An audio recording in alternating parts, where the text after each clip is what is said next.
Hello students. चलिए आज हम लोग सीखेंगे ट्रिगोनोमेट्री। ट्रिगोनोमेट्री 10th स्टैंडर्ड के लिए बहुत इंपॉर्टेंट है। बोर्ड एग्जाम में काफ़ी क्वेश्चंस आते हैं इससे।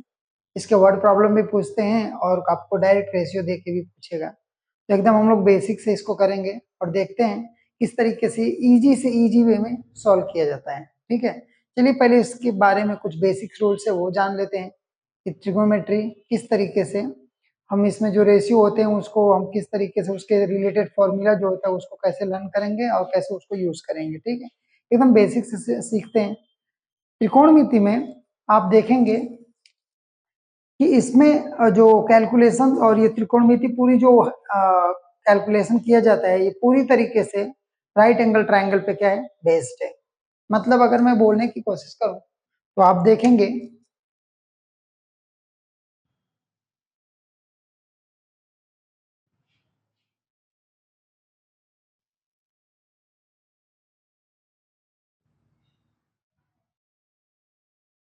ठीक है, आपको दिखाई दे रहा है? एक मिनट। ठीक है, ट्रिगोनोमेट्री में अब देखेंगे सारे रेशियो हम आपको एकदम बेसिक से बताएंगे, आप समझने की कोशिश कीजिए। ठीक है, देखिए ये पूरी तरीके से राइट एंगल ट्राइंगल पे क्या है, बेस्ड है। जैसे मैं अगर आपको बोलूं यहाँ पे एक राइट एंगल हमने बना दिया, एक राइट एंगल ट्राइंगल।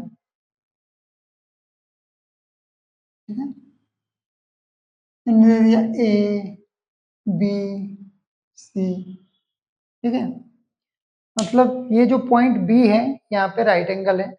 इसके बारे में कुछ बेसिक सी जानकारी आप अपने पास रख लीजिए। जैसे जहां पे राइट एंगल होता है उसके अपोजिट जो भी साइड होगी उसको हम हाइपोटेनियस कहेंगे। ठीक है, जैसे बी वर्टाइसिस देख रहे हैं आप, बी वर्टाइसिस पे क्या है, राइट एंगल है और उसके अपोजिट जो साइड होगी उसको हम बोलेंगे हाइपोटेनियस। ठीक है, उसके बाद मान लीजिए कि हम एंगल सी की बात कर रहे हैं, एंगल सी की। ठीक है, जब एंगल सी की बात करेंगे तो उसके अपोजिट जो भी साइड होगा उसको हम बोलेंगे लंब, मतलब परपेंडिकुलर, या फिर उसको आप बोल सकते हैं अपोजिट साइड।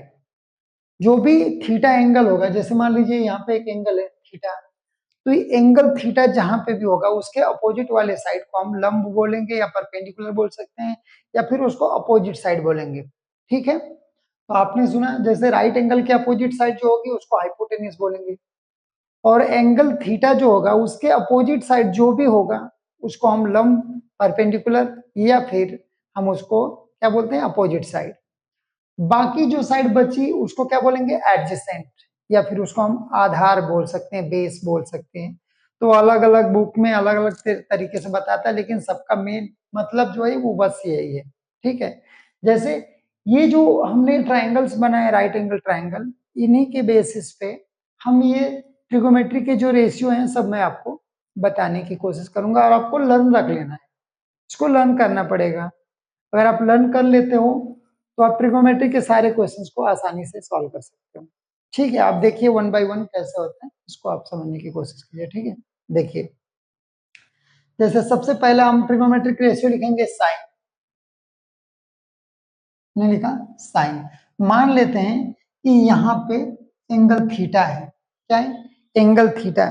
थीटा वो एंगल है जो 90 डिग्री से कम होगा, क्योंकि ये राइट एंगल ट्राइंगल है। ऑब्वियसली एक ट्राइंगल में दो 90 डिग्री का एंगल नॉट पॉसिबल। तो आपको समझना होगा कि थीटा वो एंगल होगा जो 90 डिग्री से कम होगा, उसको हम, ये यहाँ पे भी हो सकता है, यहाँ पे भी हो सकता है। ठीक है, अब यहाँ पे आपको समझना ये होगा कि अगर थीटा यहाँ पे है तो इसके अपोजिट साइड क्या है, ये है, और 90 डिग्री के अपोजिट साइड क्या है, ए। तो फिर बाकी जो बचा वो हो जाता है एडजेसेंट, या फिर उसको आप बोल सकते हैं बेस। ठीक है, आपको समझ रहा है, दिखाई दे रहा है आपको सब अच्छे से? ठीक है, अगर कुछ प्रॉब्लम होगी तो आप मुझे बता सकते हैं। चलिए हम तो आपको जो ट्रिगोमेट्रिक रेशियो होते हैं सब के सब यहाँ पे लिख के बताता हूँ और आप उसको समझिए। ठीक है ना, लर्न कर लीजिएगा। अगर मैंने बोला साइन थीटा, अगर साइन थीटा हमने यहाँ पे लिखा तो आपके हिसाब से क्या होना चाहिए? तो sine theta is equal to होता है अपोजिट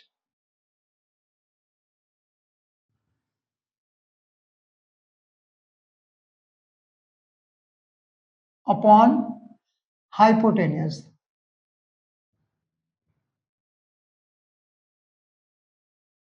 ठीक है, opposite upon hypotenuse sine theta is equal to होता है। ये आपको लर्न रखना है, ये आपको आना ही चाहिए। चलिए दूसरा रेशियो हम लिखते हैं कॉस थीटा। वो क्या हो जाएगा, एडजेसेंट, क्या होगा, एडजेसेंट अपॉन हाइपोटेनियस।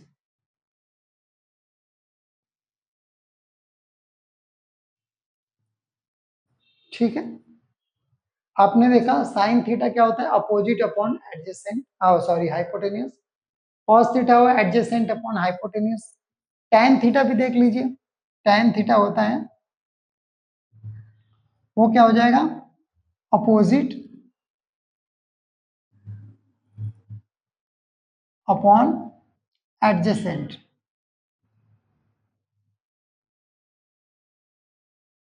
ये होता है। चलिए मान लेते हैं ये हमने आपको बेसिक सा फॉर्मूला लिख दिया। आपको थोड़ा सा ये जो राइट एंगल ट्रायंगल है इसके बेसिस पे अगर हम इसको अब बताते हैं तो sine theta is equal to को आप क्या लिख सकते हैं, sine theta is equal to आप लिखेंगे ए बी अपॉन ए सी। ठीक है, ए बी अपॉन ए सी लिख सकते हैं क्योंकि ए बी क्या है, अपोजिट है, ए सी क्या है, हाइपोटेनियस है। तो इस तरीके से आप लिख सकते हैं। कॉस थीटा है तो कॉस थीटा क्या होगा, एडजेसेंट अपॉन हाइपोटेनियस, मतलब बी सी अपॉन ए सी। कोई प्रॉब्लम है? ओके, नेक्स्ट है tan थीटा। इसको आप कैसे लिख सकते हैं, तो ये अपोजिट अपॉन एडजेसेंट होता है और अपोजिट क्या है, ए बी है, एडजेसेंट क्या है, बी सी है। तो आप लिख सकते हैं A B upon B C. ठीक है, ये आपके तीन ट्रिगोमेट्रिक रेशियो के फॉर्मूला है। बाकी जो है वो मैं अभी आपको बताता हूँ, आप इससे रिलेट करके उसको लर्न कर सकते हैं। ये बेसिक जानकारी जो जरूरी है वो आप इसको अच्छे से समझिए। ठीक है, अगर अच्छे से समझेंगे तो मुझे लगता है काफी ठीक रहेगा। देखिए आगे हम थोड़ा सा करने की कोशिश करते हैं, इसको देखिए। ठीक है, नेक्स्ट टॉपिक इसमें ये हो जाएगा, अगर हम साइन कॉस और टैन की बात करते हैं तो बाकी सेक कोसेक कॉट ये कैसे कैलकुलेट करेंगे। तो जो साइन होता है ना, इस साइन रेशियो का इनवर्स रेशियो जो होता है वो होता है कोसेक। मेरी बात आप समझ रहे हैं, साइन जो लिखा है उसका इनवर्स क्या होता है, कोसेक होता है। ठीक है, उसी तरीके से कॉस का इनवर्स होता है सेक और tan का इनवर्स होता है कॉट। इसका मतलब ये है कि अगर sine theta is equal to opposite upon hypotenuse तो cosec theta is equal to क्या हो जाएगा, हाइपोटेनियस अपॉन अपोजिट। कुछ डाउट है?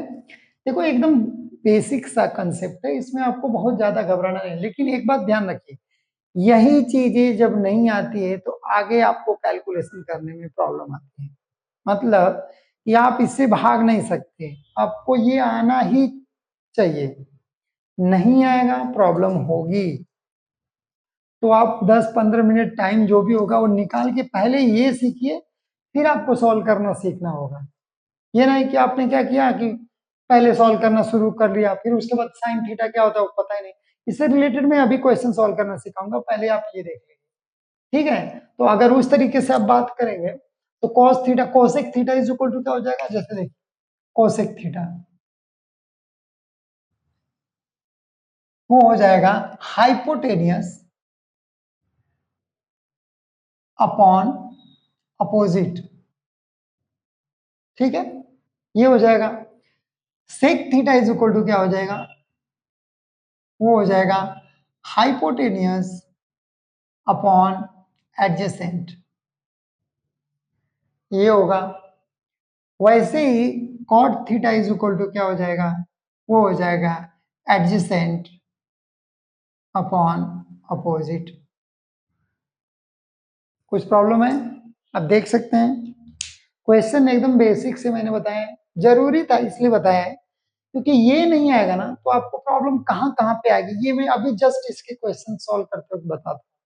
जैसे मैं आपको एक एग्जांपल के थ्रू बताने की कोशिश अगर करूं, जैसे अगर हमने यहाँ पे लिख दिया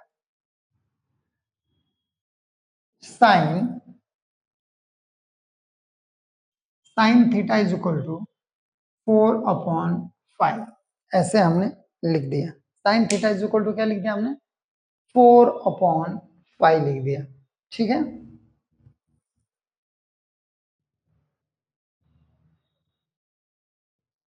साइन इज इक्वल टू हमने, ठीक है देखिए, अगर हमने sine theta is equal to क्या लिख दिया, 4/5, ठीक है।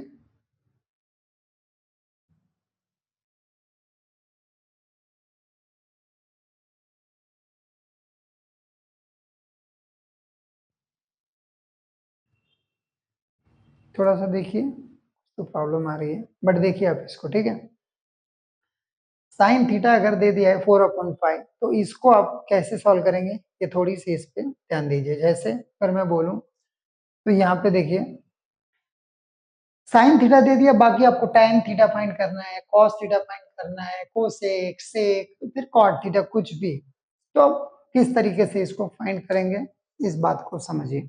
जैसे कुछ चीजें हैं इसमें, उसको आपको देखना होगा, फिर आप समझ जाएंगे कि किस तरीके से फाइंड आउट होगा। ठीक है, यहाँ पे देखिए, अगर हमने बोला ये साइन थीटा है, ठीक है ना, ये साइन थीटा है, तो ये फॉर्मूला हम जानते हैं कि sine theta is equal to क्या होता है, तो हमको पता है कि sine theta is equal to होता है opposite upon hypotenuse. It means 4 is the opposite and 5 is hypotenuse. ठीक है, 4 क्या हो गया, अपोजिट हो गया, जिसको हम लंब बोलते हैं या फिर परपेंडिकुलर बोल सकते हैं, और जो 5 है वो हाइपोटेनियस, जिसको हम कर्ण बोलते हैं। ठीक है ना, तो अब ये दिया है और मान लो कि हमको फाइंड करना है कॉस थीटा। मान लीजिए कि हमको क्या फाइंड करना है, कॉस थीटा। तो cos theta is equal to क्या होता है, एडजेसेंट अपॉन हाइपोटेनियस। ये बात को आप समझ रहे हैं, एडजेसेंट अपॉन क्या होता है, हाइपोटेनियस। मतलब कि ये है आपका परपेंडिकुलर और हाइपोटेनियस, मतलब अपोजिट और हाइपोटेनियस दे दिया है, आपको चाहिए एडजेसेंट। तो आप क्या कर सकते हैं, पाइथागोरस का रूल अप्लाई करके, ठीक है ना, पाइथागोरस थ्योरम इस्तेमाल करके आप फाइंड कर सकते हैं कि एडजेसेंट क्या है। जैसे अगर मैं आपको एग्जांपल बताऊं तो पाइथागोरस का थ्योरम क्या होता है, वो होता है हाइपोटेनियस का square is equal to opposite square plus adjacent square. Short में लिख रहा हूं, बस आप समझिए इसको। अब मान लीजिए हाइपोटेनियस आपका दे दिया 5, मतलब 5 स्क्वायर, अपोजिट दे दिया आपका 4, 4 स्क्वायर प्लस एडजेसेंट आप फाइंड करेंगे, तो करेंगे आप 25 is equal to 16 plus a square, और इसको जब सॉल्व करेंगे तो 25 minus 16 is equal to a square. आप देखेंगे कि क्या हो गया, a square is equal to 9, taking square root on both side and you will get a is equal to 3। ठीक है, डिस्टेंस का नेवर भी नेगेटिव, दैट्स वाई, क्योंकि हम जब स्क्वायर रूट फाइंड करते हैं तो हमको प्लस माइनस साइन के साथ उसको डिनोट करते हैं, तो आपको भी पता है डिस्टेंस को हम नेगेटिव में नहीं ले सकते हैं, दैट्स वाई 3 आंसर हो जाएगा। मतलब आपको एडजेसेंट क्या मिल गया, एडजेसेंट आपका 3 मिल गया। अब जैसे ही एडजेसेंट 3 मिल गया तो आप इसको आसानी से कर सकते हैं। जैसे कॉस थीटा क्या हो जाएगा, 3/5। टेन थीटा की अगर बात करें तो क्या हो जाएगा, टेन थीटा, तो टेन थीटा क्या होता है, adjacent upon opposite upon adjacent, मतलब 4/3। ऐसे ही कोसेक थीटा क्या हो जाएगा, कोसेक थीटा अभी देखिए ये 5 अपॉन क्या हो जाएगा, 4। सेक थीटा क्या हो जाएगा, सेक थीटा हो जाएगा 5/3। कॉट थीटा क्या हो जाएगा, वो हो जाएगा 3/4। तो एक अगर आप बेसिक सा कैलकुलेशन समझ लेते हैं तो ये 6 के 6 रेशियो, ट्रिगोमेट्रिक रेशियो को आप आसानी से क्या कर सकते हैं, फाइंड कर सकते हैं। आपको प्रॉब्लम है कुछ इसमें, है क्या? ओके, अब मैं आपको कुछ आइडेंटिटी बताता हूं जिसका इस्तेमाल करके अब आप इसमें सॉल्व करने के लिए देखेंगे, ठीक है? थोड़ी सी इसमें आप देखिए। देखिए, अब मैं कुछ आपको आइडेंटिटी बताता हूं जिसका इस्तेमाल आपको करना होगा और उसका इस्तेमाल करके अब आपको सॉल्व करना होगा। जैसे यहाँ पे मैंने आपको बेसिक फॉर्मूला बता दिया था कि sine theta is equal to opposite upon hypotenuse, cos theta is equal to adjacent upon hypotenuse, tan theta is equal to opposite upon adjacent. ये तो चलिए ठीक है, कोई बात नहीं, लेकिन आपको आइडेंटिटी का इस्तेमाल करके भी सॉल्व करना आना चाहिए। जैसे मैंने आपको कुछ बेसिक बताता हूँ, अब देखिए, जैसे मैं फर्स्ट आइडेंटिटी बताने की कोशिश करूँ तो देखिए वो ऐसा होता है कुछ।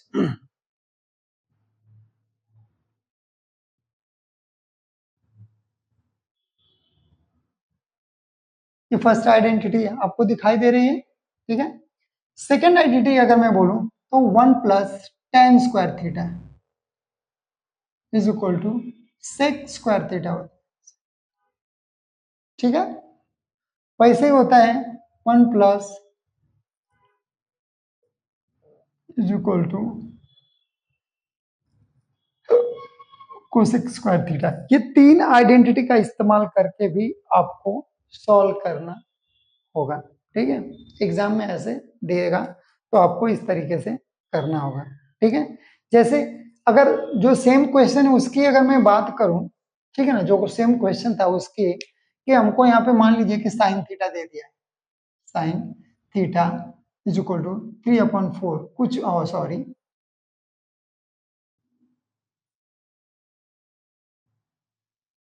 4/5 ऐसा दे दिया है अगर, ये हमको दे दिया, ठीक है ना? और हमको बाकी सारे रेशियो हमको निकालना है, बट कंडीशन ये है कि इस रेशियो का कैलकुलेशन हम इन आइडेंटिटीज का इस्तेमाल करके करेंगे। ये जो आइडेंटिटीज यहाँ पे दिया हुआ है इसका इस्तेमाल करके हम इसको कैलकुलेट करेंगे। जैसे अगर साइन थीटा दिया हो तो हमको कॉस थीटा निकालना है, तो आप थोड़ा सा समझिए कि कौन से आइडेंटिटी का इस्तेमाल करेंगे। साइन थीटा दिया हुआ है, कॉस थीटा आपको निकालना है, तो आप फर्स्ट आइडेंटिटी का इस्तेमाल कर सकते हैं। आप दूसरे और तीसरे में अभी जाने की जरूरत नहीं है। जैसे कि अगर मैं बोलूं कि ये साइन की वैल्यू इसमें दिया हो तो आप इसमें पुट करिए। जैसे आप बोल सकते हैं कि ये आइडेंटिटी में साइन स्क्वायर है, तो आप साइन की जगह पे क्या पुट कर सकते हैं, 4/5 whole square is equal to cos² theta is equal to 1। Basic सा कैलकुलेशन है, आप फोर्थ स्टैंडर्ड में सीख चुके होंगे। अभी देखिए, इस क्वांटिटी को मैं उस साइड लेके आ जाऊंगा, ठीक है? तो क्या हो जाएगा, cos² theta is equal to 1 minus 4 का स्क्वायर करेंगे तो क्या हो जाएगा 16, और 5 का स्क्वायर करेंगे तो हो जाएगा 25, ठीक है? बेसिक फ्रैक्शन का कैलकुलेशन है, हो जाएगा 25 माइनस 16 अपॉन 25, ठीक है? और यहाँ पे क्या है, cos² थीटा, तो आपका मिल जाएगा 9/25, and then you have to taking square root on the both side. इस इक्वेशन का आपको क्या फाइंड करना, स्क्वायरिंग करना, स्क्वायर रूट फाइंड करना पड़ेगा, square root on the both side, दोनों साइड आप क्या फाइंड कर लेंगे, स्क्वायर रूट फाइंड करेंगे। तो आपको ये हो जाएगा cos थीटा और ये हो जाएगा, सॉरी, 3/5। आप देख रहे हैं आपको क्या मिल गया, आपको cos थीटा मिल गया, ठीक है? तो ये आइडेंटिटी का इस्तेमाल करके कर सकते हैं। अब एक चीज आपको और बता रहा हूं, अगर आपको साइन थीटा मिल गया, ठीक है, क्या हुआ है, आपको साइन थीटा मिल चुका है, तो आपको क्या करना होगा, इसी वैल्यू से आपको कोसेक थीटा भी फाइंड कर लेना होगा। मतलब आपको पता है कि वो क्या होता है, रेसिप्रोकल होता है कोसेक थीटा, मतलब 5/4 हो गया। और यहाँ पे अगर कॉस मिल गया तो उसी से आप सेक भी फाइंड कर सकते हैं, ठीक है ना, सेक थीटा जो क्या हो जाएगा 5/3, ठीक है? ये दोनों हो जाएगा, ठीक है? अब tan और cot बचा हुआ है उसको निकालना है, तो आप देखिए इनका इस्तेमाल कर सकते हैं। जैसे अगर मान लो कोसेक मिल गया तो ये फॉर्मूला इस्तेमाल करके cot फाइंड लीजिए, सेक मिल गया तो ये फॉर्मूला इस्तेमाल करके ये फाइंड कर लीजिए। एकदम बेसिक सा कैलकुलेशन है, इसमें आप एकदम आसानी से कैलकुलेशन कर सकते हैं, बहुत इजी है, ठीक है? चलिए मैं थोड़ा सा आपको और कुछ क्वाड्रेंट से रिलेटेड कुछ इंफॉर्मेशन दे देता हूं जो आपको लगे तो आप अच्छे से इसको समझिएगा, ठीक है ना? क्योंकि कैलकुलेशंस इसमें आएगा, इसमें प्रूफ भी आता है, वो मैं आपको बताने की कोशिश करूंगा, वो भी आप समझेंगे। ठीक है, थोड़ा सा आप इसको देखिए। आइए मैं आपको बताता हूँ क्वाड्रेंट से रिलेटेड कुछ इंफॉर्मेशन जो आपके लिए बहुत जरूरी है। जैसे अगर मैं बोलूं कि मान लीजिए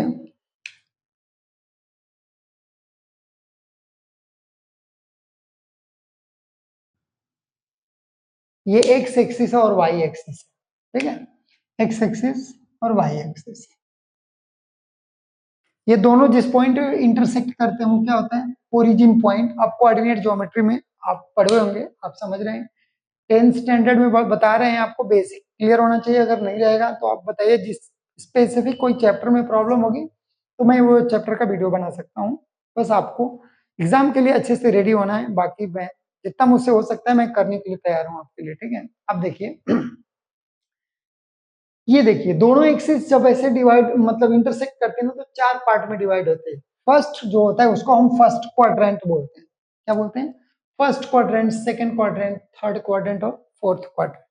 ठीक है, इसमें कुछ बेसिक सी चीजें हैं वो आप समझेंगे। जैसे अगर मैं बोलूं कि ट्रिगोमेट्री के जो 6 रेशियो होते रहे, साइन, कॉस, टैन, सेक, कोसेक और कॉट जो होता है, ये फर्स्ट क्वाड्रेंट में सबकी वैल्यू क्या होती है? प्लस होती है। फर्स्ट क्वाड्रेंट में जो होता है सबकी वैल्यू प्लस होता है। मतलब आप फर्स्ट क्वाड्रेंट में ऑल प्लस लिख सकते हैं। क्या लिख सकते हैं? All plus. It means sine 45 की जो वैल्यू होगी वो प्लस में होगी, कॉस 45 या फिर tan 45 कुछ भी, अगर 90 0 to 90 मतलब फर्स्ट क्वाड्रेंट में अगर है, ठीक है ना, तो उनकी वैल्यू क्या होगी? प्लस होगी। चलिए सेकंड क्वाड्रेंट की बात करते हैं। सेकंड क्वाड्रेंट में ओनली साइन और कोसेक प्लस होते हैं। ठीक है, सेकंड क्वाड्रेंट में कौन प्लस होता है? साइन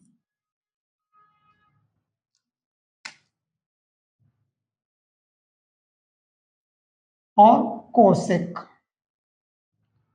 ये दोनों प्लस होते हैं। ठीक है, आपको ध्यान देना होगा। फर्स्ट क्वाड्रेंट में ऑल प्लस, जो भी आएंगे सब के सब इसमें क्या होंगे? प्लस होंगे। ठीक है, फर्स्ट क्वाड्रेंट में ऑल प्लस, सेकंड में साइन और कोसेक प्लस, थर्ड जो होता है इसमें tan और cot प्लस होते हैं। ठीक है,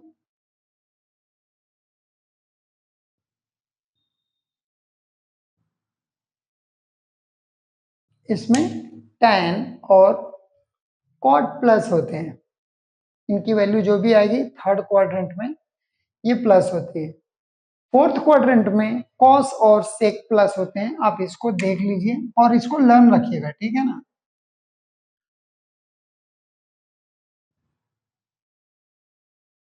ठीक है, इस तरीके से हम ट्रिगोमेट्री कैलकुलेट करते हैं। अब इससे रिलेटेड कुछ बेसिक फॉर्मूले होते हैं, मैं आपको बताने की कोशिश करता हूँ, आप उसको एक बार देखिए। ठीक है, अगर हमने बोला, ठीक है ना, अगर हमने बोला कि आप फाइंड करो साइन 45 डिग्री, साइन 45 डिग्री हमने बोला कि तुम इसको कैलकुलेट करो। फॉर्मूला आपको लर्न होना चाहिए कि साइन 45 क्या होता है। तो आपको पता है कि साइन 45 1/√2 होता है। ठीक है ना, ये अगर हमने बोला कि साइन, तो ये जो 45 होगा कौन से क्वाड्रेंट में आ रहा है? फर्स्ट क्वाड्रेंट में। tan 45 होता तो वो भी फर्स्ट क्वाड्रेंट में, मतलब ये जो 45 जो डिग्री का एंगल है वो फर्स्ट क्वाड्रेंट में आएगा। बिकॉज आपको क्वाड्रेंट समझना होगा, 0 to 90 डिग्री।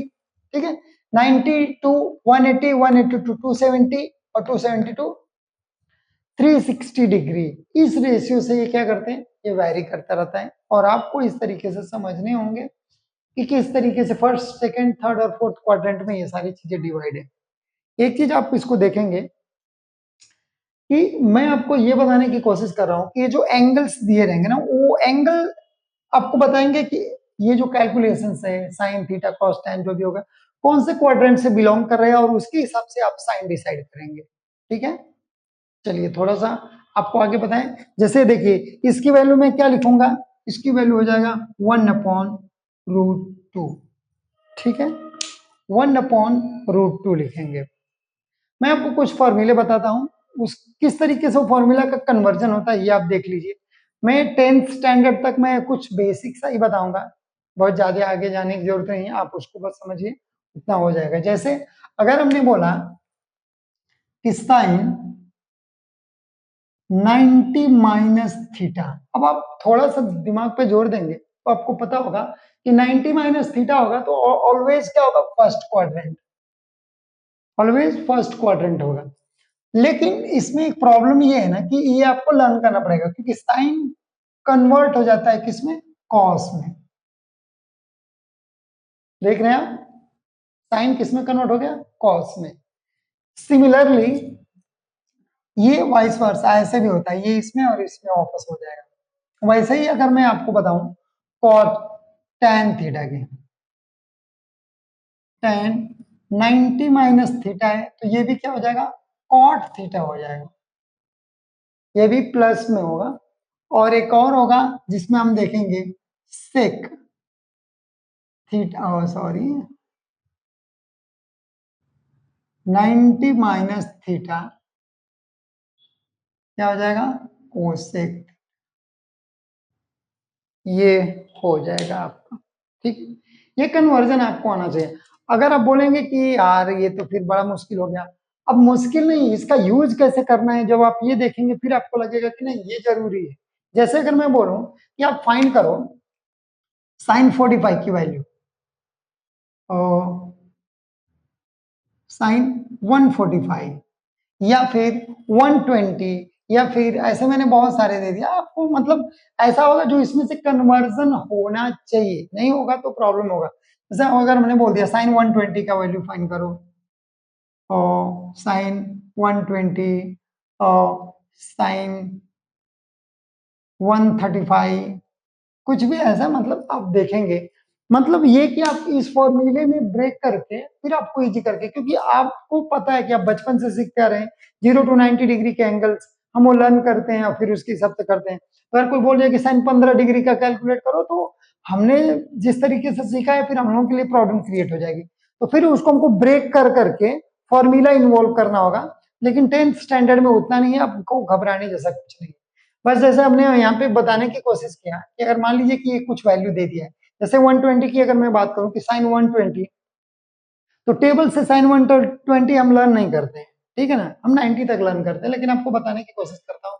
देखिए ये जो 120 है तो आप इसको लिख सकते हैं ऐसे, दिखाई दे रहा है, आप एक बार देखिए साइन 90, देखिए 90 है और प्लस हमने कर दिया 90 और प्लस कितना हो जाएगा 30, ठीक है। फॉर्मूला यहाँ पे मैंने क्या बताया, माइनस में, तो 90 माइनस करेंगे तो फर्स्ट क्वाड्रेंट में रहेंगे और 90 प्लस करेंगे तो सेकेंड क्वाड्रेंट में चले जाएंगे, ठीक है।